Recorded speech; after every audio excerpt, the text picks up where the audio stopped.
সুপ্রিয় শিক্ষার্থীবৃন্দ, আজকে আমরা ট্যাক্সেশন ইন বাংলাদেশ এর আয়করের বিভিন্ন বিষয় নিয়ে আমরা আলোচনা করব। তো আমরা শুরুতেই আমাদের শেয়ার স্ক্রিনে চলে যাই। আমরা আয়কর বিষয়ক যে পরিপত্র আছে, আয়কর নির্দেশিকা 2020-21 নিয়ে আজকে আমরা আলোচনা করব। তোমরা এখানে দেখতে পাচ্ছ যে আয়কর নির্দেশিকা 2020-21 ব্যক্তি শ্রেণীর করদাতাদের রিটার্ন পূরণ এবং কর পরিপালন সংক্রান্ত বিভিন্ন বিষয় এখানে উল্লেখ রয়েছে। এর মধ্যে আমরা আজকে যে বিষয়গুলোর উপর আমরা মেইনলি ফোকাস করব সেগুলো হলো, এখানে দেখতে পাচ্ছ, কর দায় পরিগণনা, মোট আয়ের উপর আরোপযোগ্য আয়কর, করদাতার অবস্থান ভেদে ন্যূনতম কর কেমন হয়ে থাকে, বিনিয়োগজনিত কর রেয়াত এবং অনলাইনে রিটার্ন দাখিল করলে কর রেয়াত। মূলত এই বিষয়গুলোর উপর আজকে আমাদের আলোচনা কেন্দ্রীভূত থাকবে। তাহলে আমরা মূল আলোচনায় চলে যাই।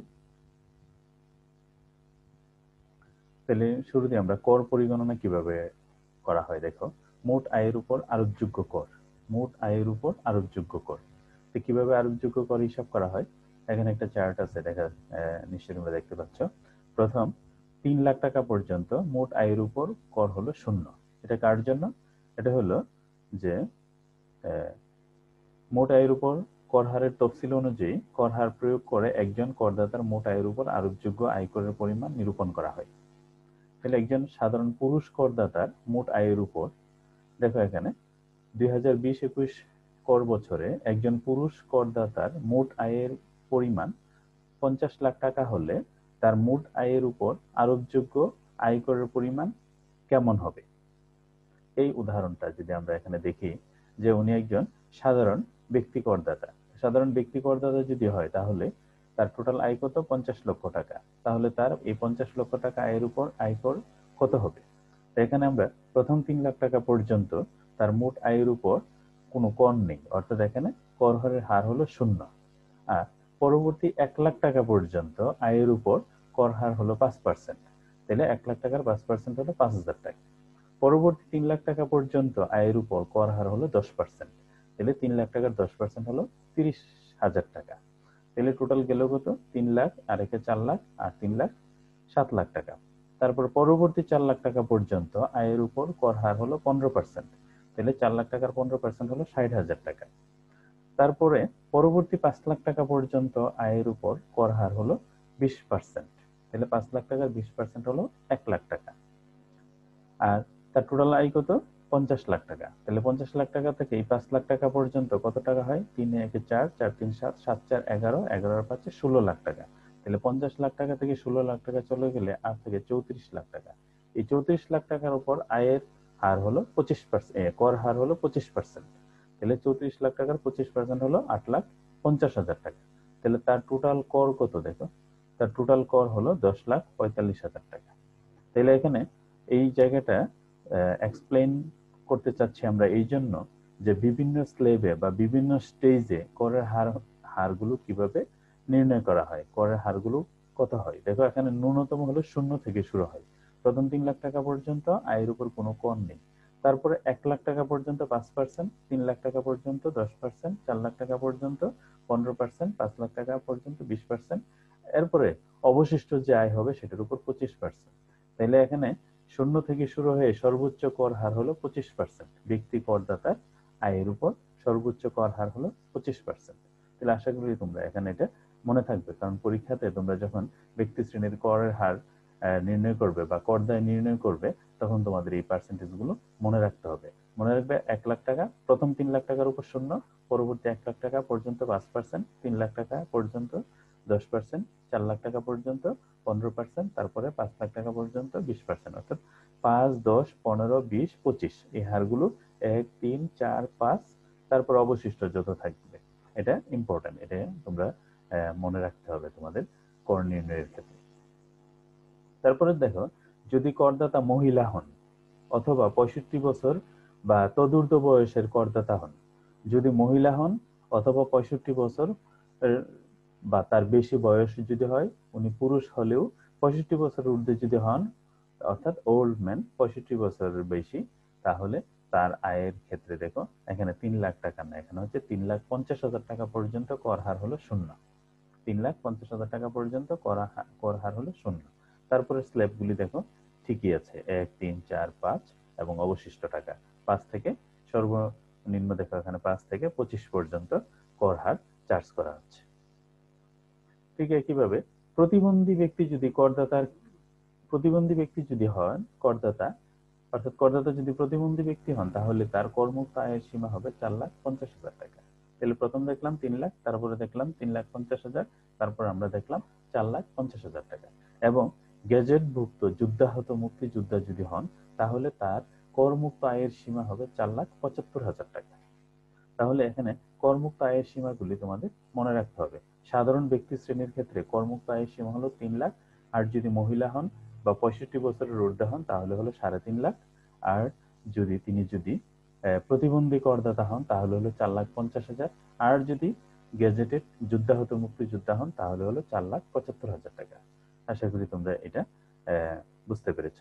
এবং দেখো এখানে করদাতার যদি প্রতিবন্ধী সন্তান থাকে, দেখো প্রতিবন্ধী সন্তান বা পোষ্য রয়েছে এমন পিতামাতা বা আইনানুগ অভিভাবকের ক্ষেত্রে করমুক্ত সীমা প্রত্যেক সন্তান বা পোষ্যের জন্য 50,000 টাকা বেশি হবে।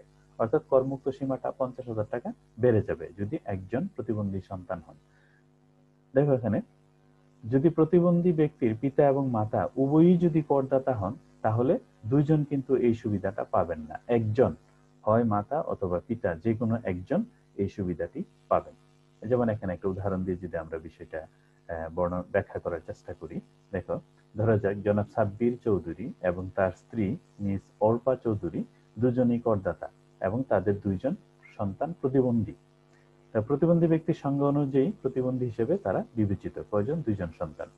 30 জুন 2020 তারিখে সমাপ্ত আয় বছরে জনাব সাব্বির চৌধুরীর মোট আয় হলো 5 লাখ টাকা এবং মিস অর্পা চৌধুরীর মোট আয়ও 5 লাখ টাকা।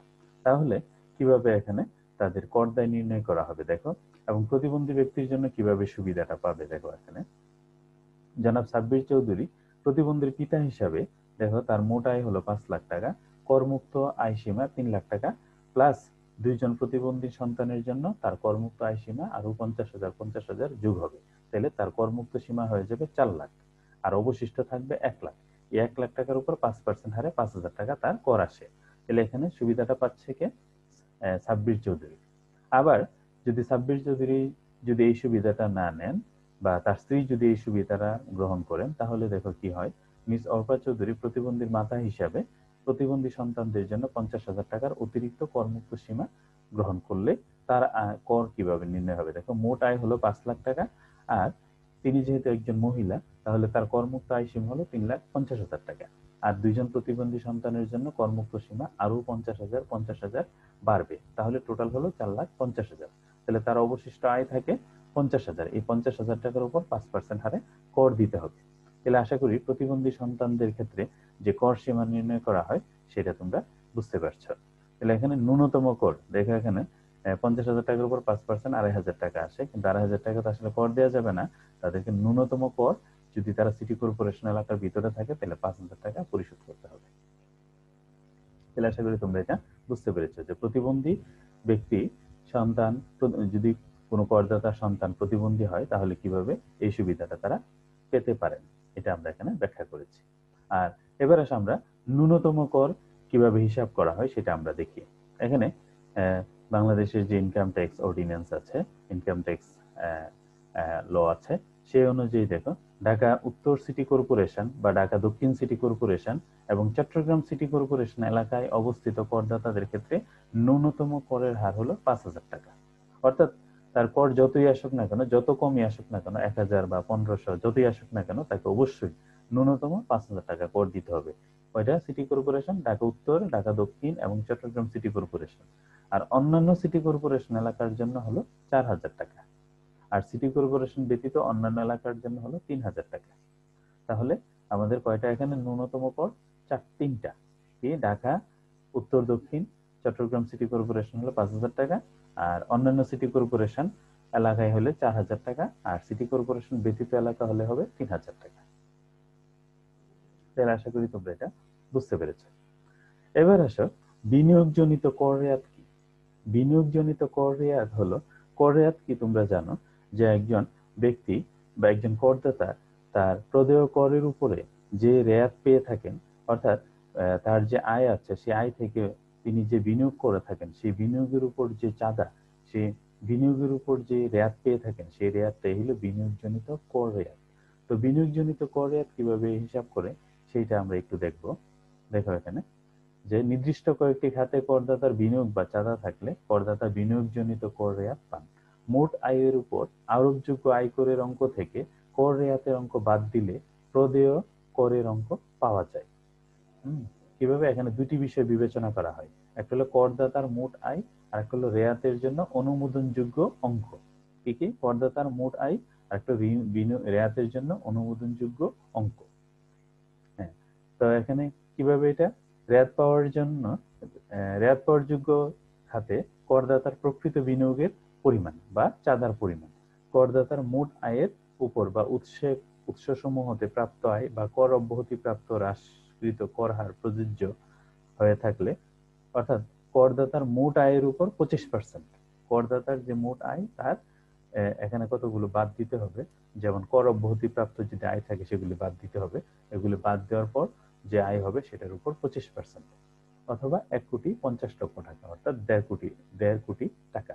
এই তিনটি অঙ্কের মধ্যে যেটি কম সেটার উপর কর রেয়াত পেয়ে থাকেন। তাহলে কয়টা অঙ্ক বিবেচনা করতে হয় আমাদের? তিনটা অঙ্ক। একটা হলো প্রকৃত বিনিয়োগের পরিমাণ, আর একটা হলো মোট করযোগ্য যে আয় আছে সে আয়ের 25%, অথবা 1.5 লক্ষ, অথবা 1.5 কোটি টাকা, 1,50,00,000। এই তিনটার মধ্যে যেটা কম হবে সেটার উপরে করদাতা কর রেয়াত বা বিনিয়োগজনিত কর রেয়াত পেয়ে থাকে। হ্যাঁ, তো এখানে দেখো মোট আয় এবং অনুমোদনযোগ্য এর ভিত্তিতে আয়কর রেয়াতের পরিমাণ আবার নিম্নরূপ হয়ে থাকে। 15 লক্ষ টাকা পর্যন্ত অনুমোদনযোগ্য অঙ্কের 15%, আর 15 লক্ষ টাকার অধিক হলে অনুমোদনযোগ্য অঙ্কের 10% কর রেয়াত পেয়ে থাকেন। এখানে এখানে যদি আমরা একটু এক্সপ্লেন করি যে কর রেয়াতযোগ্য বিনিয়োগের খাতগুলো কি কি। অনেক সময় তোমাদের পরীক্ষায় আসে যে কর রেয়াতযোগ্য বিনিয়োগের বা দানের খাতগুলো কি কি। যেমন ধরো যে কোনো জায়গাতে বিনিয়োগ করলেই কিন্তু কর রেয়াত পাওয়া যাবে না। এখানে কতগুলো সুনির্দিষ্ট কিছু খাত আছে দেখো। যেমন জীবন বীমা প্রিমিয়াম।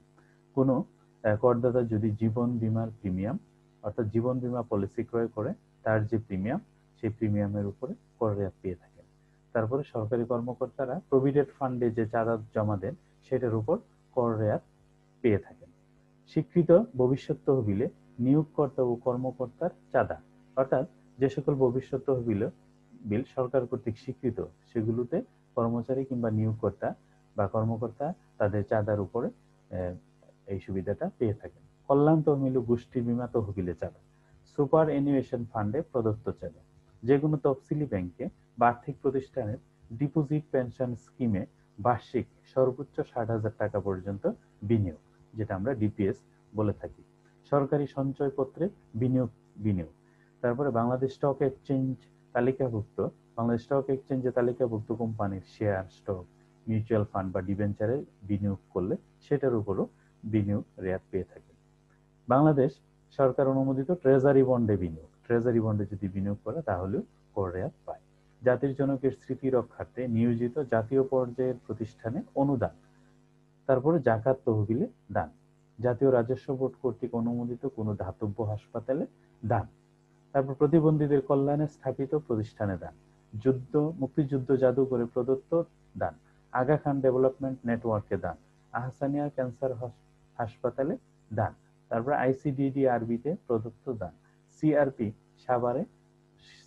সাভারে প্রদত্ত দান, সরকার কর্তৃক অনুমোদিত জনকল্যাণমূলক বা শিক্ষা প্রতিষ্ঠানে দান, এশিয়াটিক সোসাইটি বাংলাদেশে দান, ঢাকা আহসানিয়া মিশন ক্যান্সার হাসপাতালে দান, মুক্তিযুদ্ধের স্মৃতি রক্ষার্থে নিয়োজিত জাতীয় পর্যায়ের কোনো প্রতিষ্ঠানে অনুদান। তো এই যে খাতগুলো আছে, এই খাতগুলো এখানে অনেকগুলো খাত আমরা উল্লেখ করেছি।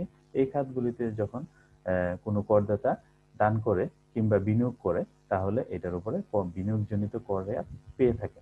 এখানে আমরা যদি একটা উদাহরণ দিই, দেখো ধরা যাক মিস নাইল একজন সরকারি বেতন আদেশভুক্ত একজন কর্মচারী। তার বেতন খাত, গৃহ সম্পত্তি এবং সঞ্চয়পত্র সুদ খাতে আয় রয়েছে। 2020-21 কর বছরে উক্ত খাত সমূহ আয়ের পরিমাণ নিম্নরূপ। যেমন বেতন খাতে তার আয় হলো 7,18,200 টাকা, ব্যাংক সুদ থেকে তার আয় হলো 1,20,000 টাকা, আর নিয়মিত উৎসে আয় অর্থাৎ এই দুইটার যোগ করলে তার টোটাল আয় হলো 8,38,200 টাকা। এর মধ্যে দেখো সঞ্চয়পত্রে সুদ খাতে তার আয় আছে 50,000 টাকা। অবশ্য এই 50,000 টাকা আয়ের করার সময় তাকে 5,000 টাকা উৎসে কর দিতে হয়েছে। উৎসে কর কর্তন হলো 5,000 টাকা। তাহলে এখানে তার টোটাল আয় কত? 7,08,000 যোগ 1,20,000 হয় 8,38,000 টাকা, এবং সে যে সঞ্চয়পত্রে সুদ খাতে যে আয় পেয়েছে সেটা 50,000 টাকা যোগ করলে হয় মোট আয় 8,88,000 টাকা। তাহলে মোট আয় যদিও 8,88,000 টাকা, কিন্তু এখানে দেখো সঞ্চয়পত্রে সুদ খাতে যে তার আয় আছে এটা বাদ দিয়ে কিন্তু তার মোট আয় নির্ণয় করতে হবে, যেটার উপর সে বিনিয়োগজনিত কর রেয়াত পেয়ে থাকবে। তাহলে আমরা যদি এখানে দেখি যে ভবিষ্যৎ তহবিল আইন 1925 অনুযায়ী প্রযোজ্য ভবিষ্যৎ তহবিলে প্রদত্ত চাঁদা হলো 96,000 টাকা। নিজ নাইলে বিনিয়োগের পরিমাণ অর্থাৎ নিজ নাইল তার ভবিষ্যৎ তহবিলে সে বছরে চাঁদা দিয়েছে 96,000 টাকা, এবং কল্যাণ তহবিলে প্রদত্ত চাঁদা এবং গোষ্ঠী বীমা স্কিমের কিস্তি টুর সব মিলিয়ে দিয়েছে 3,000 টাকা। তাহলে 96,000 এবং 3,000 কত? 99,000। নতুন সঞ্চয়পত্র ক্রয় করেছেন 1,00,000 টাকা। জীবন বীমার কিস্তি প্রদান করেছেন 12,000 টাকা। স্টক এক্সচেঞ্জে তালিকাভুক্ত কোম্পানির শেয়ারে বিনিয়োগ করেছেন 5,000 টাকা। তাহলে এই সবগুলি যোগ করলে যে 96, 3,000 টাকা, 1,00,000, 12,000, 5,000 এই সবগুলো যোগ করলে তার মোট অনুমোদনযোগ্য বিনিয়োগ বা দান হলো 2,16,000 টাকা। 2,16,000 টাকা। তাহলে এবার তার কর রেয়াত পূর্ববর্তী করদায়ী কত হবে, অর্থাৎ কর রেয়াত পাওয়ার আগে তার করদায়ী কত হবে? তাহলে এখানে তার দেখো সঞ্চয়পত্রের সুদ বাদে নিয়মিত উৎসের আয় তার হলো 8,38,200 টাকা। এটা আমরা প্রথম যেটা হিসাব করলাম, এই যে 8,38,000 টাকা। এখানে 8,88,000 টাকা থেকে আমরা এই 50,000 টাকা বাদ দিয়ে 8,38,000 টাকা হয়েছে। এই 8,38,000 টাকার উপর আমরা তার করদায় নির্ণয় করব। তাহলে এই 8,38,200 টাকার উপর করদায় নিরূপণ করার ক্ষেত্রে প্রথমে যেহেতু সে মহিলা করদাতা এবং তার ক্ষেত্রে করমুক্ত আয়ের সীমা হলো 3,50,000 টাকা। তাহলে 3,50,000 টাকা পর্যন্ত আয়ের উপর কর হলো 0। পরবর্তী 1,00,000 টাকার উপর 5%, মানে 5,000 টাকা। পরবর্তী 3,00,000 টাকা পর্যন্ত হলো 10%। তাহলে 3,00,000 টাকা 10% হলো 30,000 টাকা। তাহলে তার টোটাল আয় কত? 8,38,000 টাকা। তাহলে এখানে গেল কত? 3,50,000, 1,00,000, তাহলে 4,50,000 যোগ 3,00,000 তাহলে হলো 7,50,000, আর তার টোটাল কত? 8,38,000 টাকা। তাহলে 8,38,000 টাকা থেকে 7,50,000 টাকা বাদ দিলে কত? 88,200 টাকা থাকে। এই টাকার উপর কত পার্সেন্ট? 15%। তাহলে 15% হলে কত হয়? 13,230 টাকা। তাহলে এই 13,230 টাকা যদি আমরা যোগ করি, আবার দেখো সে সঞ্চয়পত্রে সুদ আয় করেছে কত? 50,000 টাকা। তাহলে সেখানে উৎসে কত কর দিয়েছে? 5,000 টাকা। এই 5,000 টাকা আমরা এখানে যোগ করে দিই, পরে আমরা এটা বিয়োগ করে দিব। তাহলে এখানে টোটাল তার কর কত? 5,000, 30,000, 35,000, 35,000 আর 5,000, 40,000 আর 13,230। তাহলে হচ্ছে মোট তার কর দায় হলো 53,230 টাকা। এটা হলো মোট কর দায়। এই মোট কর দায় থেকে আমরা রেয়াত বাদ দিব, কর রেয়াত বাদ দিব। এই জন্য এটাকে বলা হচ্ছে রেয়াত পূর্ববর্তী কর দায়। অর্থাৎ রেয়াত পাওয়ার আগে তার কর দায় কত? রেয়াত পাওয়ার আগে তার কর দায় হলো 53,230 টাকা। এবার আমরা তার রেয়াত হিসাব করব। আমরা দেখেছি যে তার মোট অনুমোদনযোগ্য বিনিয়োগ বা দান কত ছিল? 2,16,000 টাকা। এই যে আমরা এখানে হিসাবটা দেখেছি যে মোট অনুমোদনযোগ্য বিনিয়োগ ছিল 2,16,000 টাকা। তো এই 2,16,000 টাকা হলো তার প্রকৃত বিনিয়োগ। কত? 2,16,000 টাকা। আর তার যে মোট আয় আছে, মোট আয় কত ছিল? 8,88,200 টাকা। এর মধ্যে সঞ্চয়পত্র থেকে তার আয় ছিল কত? 50,000 টাকা। এটা বাদ দিতে হবে। বাদ দিলে তাহলে সঞ্চয়পত্রের যে সুদ সেই আয় বাদ দিলে তার করযোগ্য আয় হলো 8,38,000 টাকা। এই 8,38,000 টাকার 25% কত হয়? 2,09,550 টাকা। আর কি সর্বোচ্চ কত? 1,01,50 কোটি টাকা। এই তিনটা যে ফিগার বা অঙ্ক, এই তিনটার মধ্যে সর্বনিম্ন যেটা সেটার উপর 15% হারে কর রেয়াত পাবে। তাহলে 2,16,000 তার প্রকৃত বিনিয়োগ, আর তার যে করযোগ্য আয় আছে সেই করযোগ্য আয়ের 25% হলো 2,09,000 আর অথবা 1.5 কোটি টাকা। এই তিনটা যে ফিগার হয়, এই তিনটা ফিগারের সর্বনিম্ন যে ফিগার সেটার উপর 15% হারে কর রেয়াত। তাহলে তিনটার মধ্যে সর্বনিম্ন কত? সর্বনিম্ন হলো 2,09,550 টাকা। তাহলে 2,09,550 টাকার 15% কত হয় দেখো? 2,09,550 টাকার 15% হলো 31,433 টাকা। কত? 31,433 টাকা সে কর রেয়াত পাবে। তাহলে তার মোট কর আসছে কত? মোট কর আসছে 53,230 টাকা। এই 53,230 টাকা থেকে আমরা এই কর রেয়াত 31,433 টাকা বাদ দিব। তাহলে 53,230 টাকা থেকে 31,433 টাকা বাদ দিলে তার নিট, এটা হলো নিট প্রদেয় কর।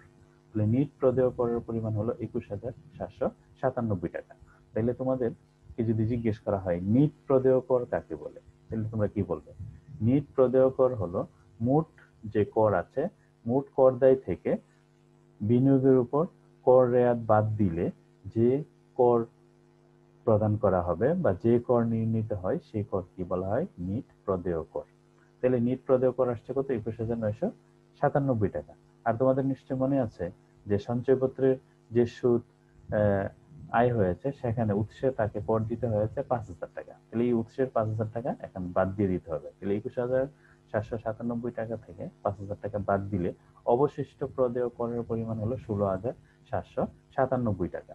এই 16,797 টাকা তাকে চালানের মাধ্যমে অথবা ব্যাংকের মাধ্যমে তাকে জমা দিতে হবে।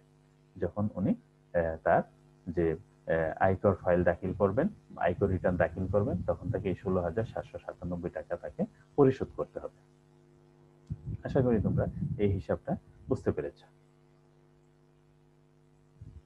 এবার আমরা দেখব যে ধরা যাক জনাব অ্যাডাম, সূর্য আর কামা অর্থাৎ একজনের নাম। আমরা আরেকটা উদাহরণ এখানে আমরা দেখতে যাচ্ছি, সেটা হলো জনাব অ্যাডাম, সূর্য আর কামা অবসরপ্রাপ্ত সরকারি পেনশনভোগী করদাতা, অর্থাৎ তারা রিটায়ার্ড করে ফেলেছে, অবসরপ্রাপ্ত পেনশনভোগী করদাতা। তার গৃহ সম্পত্তি খাতে পেনশন, ব্যাংক সুদ এবং সঞ্চয়পত্রের সুদ আয় রয়েছে, অর্থাৎ তার এখানে অনেকগুলো খাত থেকে তার আয় রয়েছে। তাহলে তার কর কিভাবে নির্ণয় করা হবে? দেখো এখানে তাহলে আমরা শুরুতেই দেখি যে তার কি কি খাতে আয় আছে। দেখো, গৃহ সম্পত্তি খাতে তার আয় হলো 5 লাখ টাকা, ব্যাংক সুদ হতে তার আয় হলো 1 লাখ টাকা, তাইলে তার নিয়মিত উৎসের আয় কত? 6 লাখ টাকা। সঞ্চয়পত্রের সুদ খাতে আয় হলো 50,000 টাকা। তাহলে সঞ্চয়পত্রের সুদের ক্ষেত্রে তাকে উৎসে কর দিতে হয় কত? এখানে 10% হারে 5,000 টাকা কর দিয়েছে সে। তাহলে সঞ্চয়পত্রের সুদ খাতে 10% হারে উৎসে কর কর্তনের পরিমাণ হলো 5,000 টাকা। পেনশন থেকে বার্ষিক প্রাপ্তি 1,80,000 টাকা। তোমাদের নিশ্চয় মনে আছে যে পেনশন থেকে যে বার্ষিক প্রাপ্তি হয় এটা কর অব্যাহতি প্রাপ্ত আয়, অর্থাৎ এটার উপরে কোনো আয় কর দিতে হয় না। তাহলে দেখো তার এখানে আয় কত হচ্ছে? আয় হলো 5 লাখ যোগ 1 লাখ 6 লাখ টাকা, এবং সঞ্চয়পত্রের সুদ খাতে হলো 50,000, তাহলে 6,50,000, আর পেনশন থেকে প্রাপ্ত হলো 1,80,000, তাহলে তার মোট আয় হলো 8,30,000 টাকা। তাহলে মোট আয় 8,30,000, কিন্তু তার মোট করযোগ্য আয় কিন্তু 8,30,000 টাকা নয়। তাহলে তার মোট করযোগ্য আয় কত?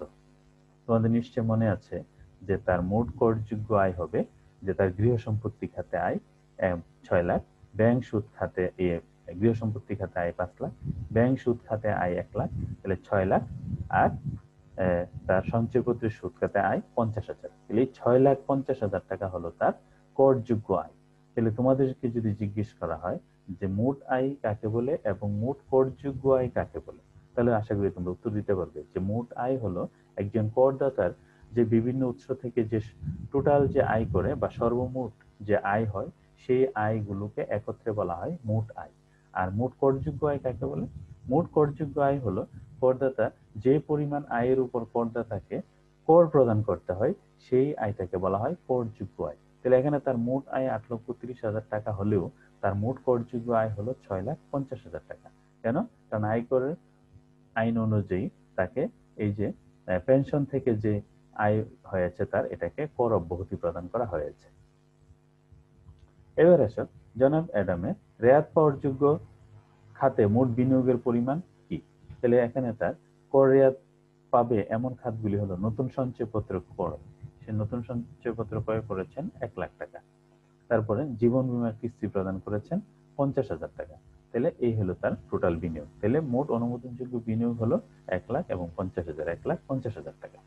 এবার করদাতার রেয়াত পূর্ববর্তী কর দায় কিভাবে নির্ণয় করব?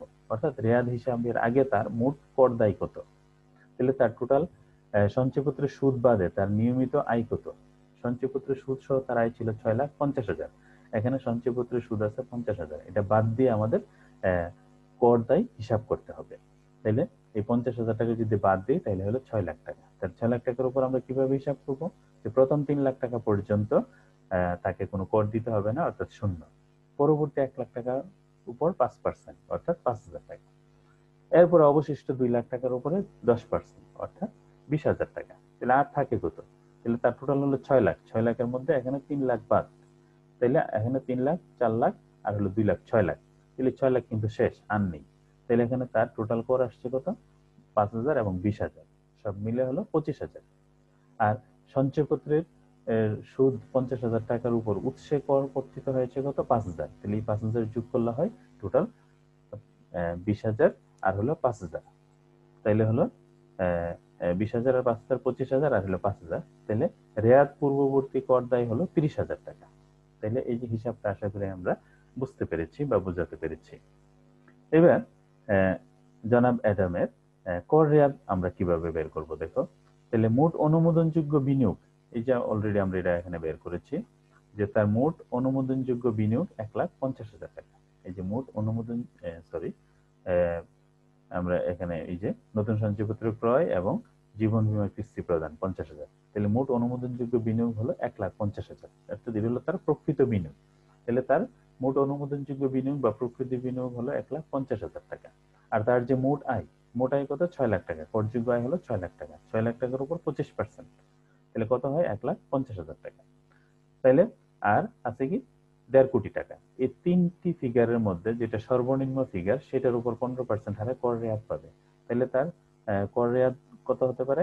1,50,000 টাকা, এটাও 1,50,000 টাকা। তাহলে সর্বনিম্ন হলো 1,50,000 টাকা। তাহলে অনুমোদনযোগ্য অঙ্ক হলো 1,50,000 টাকা। এই 1,50,000 টাকার উপর 15% হারে উনি কর রেয়াত পাবেন। তাহলে 1,50,000 টাকার 15% কত? 22,500 টাকা। তাহলে 22,500 টাকা কর রেয়াত পাবে। ইতিপূর্বে আমরা তার টোটাল করের পরিমাণ আমরা বের করেছিলাম। তার এখানে মোট কর কত ছিল? রেয়াত পূর্ববর্তী কর দায় ছিল 30,000 টাকা। রেয়াত পূর্ববর্তী তার কর দায় 30,000 টাকা।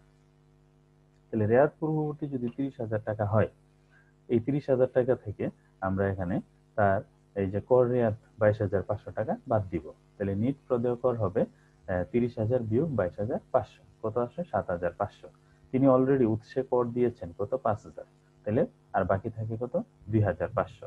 উনি যখন আয়কর রিটার্ন দাখিল করবেন তখন তাকে 2,500 টাকা কর দিলেই চলবে। এই টাকা উনি চালানের মাধ্যমেও দিতে পারে অথবা তখন ব্যাংকের মাধ্যমে উনি জমা করতে পারেন। কত? 2,500। এখানে কিন্তু ন্যূনতম কর কিন্তু 5,000 টাকা প্রযোজ্য নয়, কারণ উনি অলরেডি 5,000 টাকা কর দিয়েছেন। তাহলে তার টোটাল কর হলো 7,500 টাকা।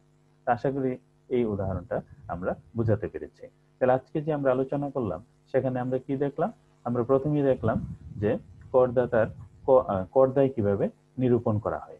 তাহলে কর দায়ের যে বিভিন্ন যে স্ল্যাব গুলো আছে, বিভিন্ন যে ধাপগুলো আছে, এই ধাপগুলোর সম্পর্কে আজকে আমরা বুঝতে পারলাম যে কিভাবে কর যে বিভিন্ন যে ধাপগুলো আছে সেই ধাপগুলো কিভাবে হিসাব করা হয়। এই যে আমরা এখানে ধাপগুলো আলোচনা করেছি। তারপরে আমরা আলোচনা করেছি যে করমুক্ত বিভিন্ন শ্রেণীর করদাতাদের ক্ষেত্রে করমুক্ত আয় কেমন হবে। যেমন আমরা প্রথম দেখেছি 3,00,000, তারপরে দেখেছি 3,50,000, তারপরে দেখেছি 4,50,000, 4,75,000। তারপরে প্রতিবন্ধী সন্তান থাকলে করমুক্ত সীমা কিভাবে নির্ধারিত হয় সেটা আমরা দেখলাম।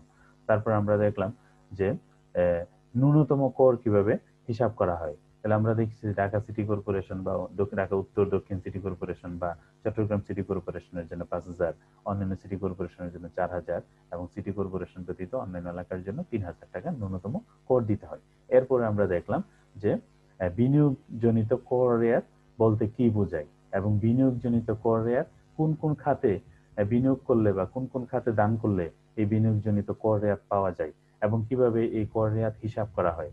যে এই কর রেয়াত হিসাব করার জন্য আমরা 3টা ফিগার বা 3টা অঙ্ক আমরা নির্ণয় করেছি। প্রথমত প্রকৃত বিনিয়োগ, তারপরে হলো মোট করযোগ্য আয়ের 25% অথবা 1.5 কোটি টাকা। এই 3টার মধ্যে যেটা কম হবে সেই অ্যামাউন্টের 15% কর রেয়াত পেয়ে থাকেন। তাহলে এই হিসাবগুলো আজকে আমরা উদাহরণ সহ আলোচনা করলাম। আশা করি তোমরা এগুলো বুঝতে পেরেছ। তো আজকে আমরা এখানেই শেষ করব। ধন্যবাদ সবাইকে ধৈর্য সহকারে এই আমার সাথে থাকার জন্য, লেকচার শোনার জন্য। সবাইকে অসংখ্য ধন্যবাদ। সবাই